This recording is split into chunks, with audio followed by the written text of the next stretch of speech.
नमस्कार दोस्तों।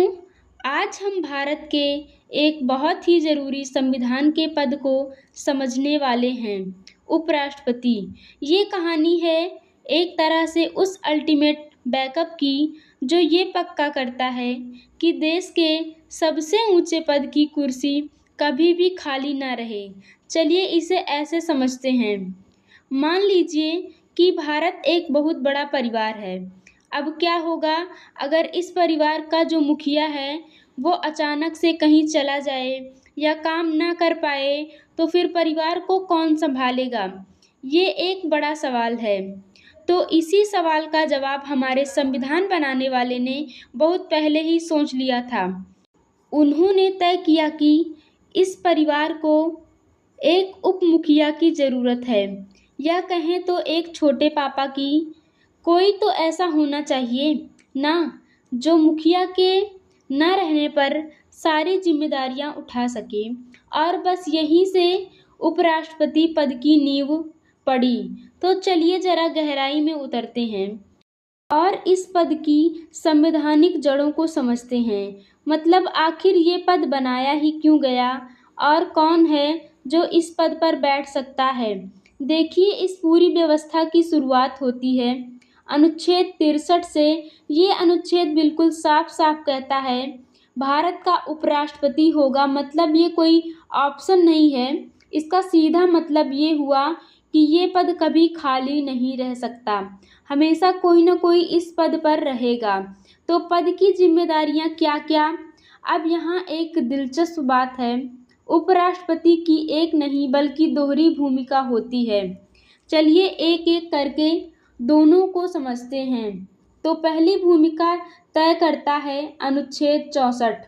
इसके हिसाब से उपराष्ट्रपति राज्यसभा के सभापति होते हैं। मतलब संसद का जो अपर हाउस है उसके सारी बैठकों को वही प्रिजाइन करते हैं। और हाँ, एक बहुत ही अहम पावर है इनके पास। अगर किसी बिल पर बराबर बराबर वोट पड़े तो इनका वोट, जिसे कास्टिंग वोट कहते हैं, वो ही फैसला करता है। और अब आती है इनकी दूसरी और शायद सबसे कठिन भूमिका। इसका जिक्र अनुच्छेद 65 में, अगर किसी भी वजह से जैसे मृत्यु, इस्तीफा या बीमारी राष्ट्रपति का पद खाली हो जाता है तो राष्ट्रपति फौरन एक्टिंग प्रेसिडेंट यानी कार्यवाहक राष्ट्रपति के तौर पर काम संभाल लेते हैं। और सुनिए, ये सिर्फ कोई कहानी नहीं है, ऐसा असल में हो चुका है। 1969 में जब उस वक्त के राष्ट्रपति डॉक्टर जाकिर हुसैन का निधन हो गया, तब उपराष्ट्रपति वीवी गिरि ने ही कार्यवाहक राष्ट्रपति बनकर देश को संभाला था। इस घटना ने साबित कर दिया संविधान का ये सेफ्टी नेट कितना मजबूत और कारीगर है। अब सवाल ये उठता है कि इतने जरूरी पद के लिए चुनाव होता कैसे है, कौन चुनता है इन्हें और इनका कार्यकाल कितना होता है। चलिए इस पूरी प्रक्रिया को भी समझ लेते हैं। चुनाव की जो पूरी प्रक्रिया है वो अनुच्छेद 66 में दी गई है। उपराष्ट्रपति को एक इलेक्टोरल कॉलेज चुनता है और इस कॉलेज में सिर्फ और सिर्फ संसद के सदस्य होते हैं, यानी लोकसभा और राज्यसभा के सभी एमपी। इसमें विधायक का कोई रोल नहीं होता। चुनाव का तरीका होता है वोटिंग, गुप्त मतदान से होती है। वैसे एक फैक्ट ये भी है कि भारत का पहला उपराष्ट्रपति चुनाव 1952 में हुआ था और पहले उपराष्ट्रपति बने थे डॉक्टर सर्वपल्ली राधाकृष्णन। यहीं पर एक बहुत बड़ा और ज़रूरी फ़र्क समझना होगा। जब राष्ट्रपति का चुनाव होता है तो उसमें सांसद और विधायक दोनों वोट डालते हैं, लेकिन जब उपराष्ट्रपति का चुनाव होता है तो उसमें वोट डालने का हक सिर्फ और सिर्फ सांसदों को होता है। ये एक भिन्नता है। अब आते हैं अनुच्छेद 67 पर, जो इनके कार्यकाल और इनको पद से हटाने की प्रक्रिया के बारे में बताता है। उपराष्ट्रपति के कार्यकाल होता है 5 साल का और इन्हें हटाने का जो प्रोसेस है वो भी काफ़ी यूनिक है। इसकी शुरुआत सिर्फ राज्यसभा ही कर सकती है, लोकसभा नहीं। तो इन्हें हटाने का प्रोसेस 3 चरण में होता है। चरण 1, प्रस्ताव सिर्फ और सिर्फ राज्यसभा में लाया जाएगा। चरण 2, राज्यसभा को इसे इफेक्टिव मैच्योरिटी यानी प्रभावी बहुमत से पास करना होगा। और चरण 3, इसके बाद ये प्रस्ताव लोकसभा में जाएगा, जिसे बस एक साधारण बहुमत से इस पर सहमत होना होता है। ठीक है, ये तो हुई साधारण बातें। लेकिन क्या हो अगर कोई इमरजेंसी आ जाए, मान लीजिए पद अचानक खाली हो गया या चुनाव को लेकर ही कोई झगड़ा हो जाए। इसके लिए भी संविधान में नियम बिल्कुल साफ हैं। यहाँ 2 जरूरी नियम हैं।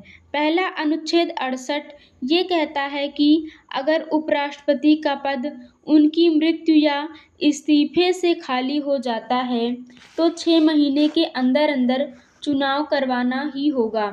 दूसरा नियम है अनुच्छेद 68। इसके मुताबिक उपराष्ट्रपति के पद की शपथ भारत के राष्ट्रपति दिलाते हैं। लेकिन सोचिए, एक ऐसी सिचुएशन भी तो हो सकती है जब बड़े पापा और छोटे पापा मतलब राष्ट्रपति और उपराष्ट्रपति दोनों ही ना हों, तब क्या होगा? तब देश का नेतृत्व किसके हाथ में जाएगा? इसका जवाब हमें मिलता है अनुच्छेद 70 और इतिहास की एक असल घटना से। संविधान कहता है कि ऐसी किसी भी सिचुएशन के लिए कानून बना सकती है। और 1969 में यही हुआ था जब बीवी गिरी ने इस्तीफा दे दिया।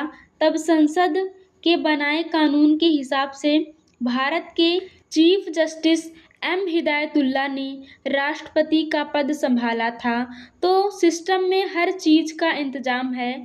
और मान लीजिए चुनाव की प्रक्रिया पर ही कोई विवाद खड़ा हो जाए तो इसके लिए है अनुच्छेद 71।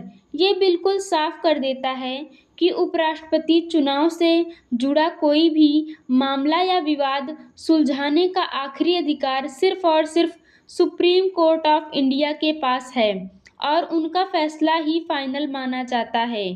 तो चलिए अब तक जो भी हमने समझा है उसे फटाफट एक बार रिवाइज करते हैं। जो भी मुख्य बातें हैं उन पर एक नज़र डाल लेते हैं। संक्षेप में उपराष्ट्रपति की प्राइमरी भूमिका है। राज्यसभा के सभापति की इनका चुनाव कौन करता है? सिर्फ संसद के सदस्य। कार्यकाल कितना? पूरे साल। इनको हटाने की शुरुआत कौन करता है?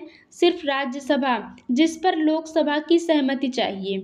शपथ कौन दिलाता है? भारत के राष्ट्रपति। और चुनावी झगड़े कौन सुलझाता है? सिर्फ सुप्रीम कोर्ट। तो आखिर में हम इस पूरी बात को ऐसे समझ सकते हैं कि जिस तरह परिवार में कोई संकट आने पर एक छोटे पापा आगे आकर सब कुछ संभाल लेते हैं, ठीक उसी तरह भारत के उपराष्ट्रपति ये पक्का करते हैं कि देश के नेतृत्व की बागडोर कभी भी किसी भी हाल में खाली ना रहे। और ये पूरी चर्चा हमें गहरे सवाल के साथ छोड़ जाती है, एक बैकअप नेता का सबसे ज़रूरी योगदान क्या होता है? इस पर सोचिएगा ज़रूर। तो दोस्तों, वीडियो पसंद आए तो प्लीज़ सब्सक्राइब करना